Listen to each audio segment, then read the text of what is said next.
পারস্য উপসাগরের গুরুত্বপূর্ণ নৌপথ হরমুজ প্রণালীতে পরপর 3টি কার্গো জাহাজে হামলার ঘটনা ঘটেছে। অজ্ঞাত বস্তুর আঘাতে এসব জাহাজ ক্ষতিগ্রস্ত হয়েছে। এর মধ্যে একটি জাহাজে আগুন লেগে গেছে। পরিস্থিতি নিয়ন্ত্রণে ওই জাহাজের বেশিরভাগ নাবিককে সরিয়ে নেওয়া হয়েছে। যুক্তরাজ্যের সামুদ্রিক নিরাপত্তা সংস্থা ইউকে মেরিটাইম ট্রেড অপারেশনস জানিয়েছে, হরমুজ প্রণালীতে অজ্ঞাত বস্তুর আঘাতে 3টি জাহাজ ক্ষতিগ্রস্ত হয়েছে।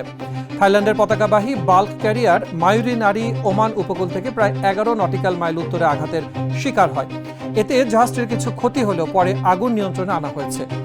ইউকে এমটিও জানিয়েছে, এতে পরিবেশগত বড় কোনো বিপর্যয় ঘটেনি এবং প্রয়োজনীয় সংখ্যক নাবিক এখনও জাহাজে অবস্থান করছেন।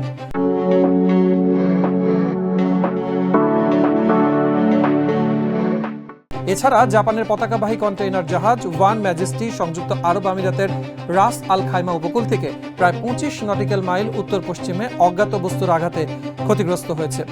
এদিকে মার্শাল আইসল্যান্ডের পতাকাবাহী বাল্ক ক্যারিয়ার স্টার গুইনেথ ও আঘাতের শিকার হয়েছে। তবে নাবিকরা সবাই নিরাপদে রয়েছেন বলে জানিয়েছে মেরিটাইম ঝুঁকি ব্যবস্থাপনা কোম্পানি ভ্যানগার্ড।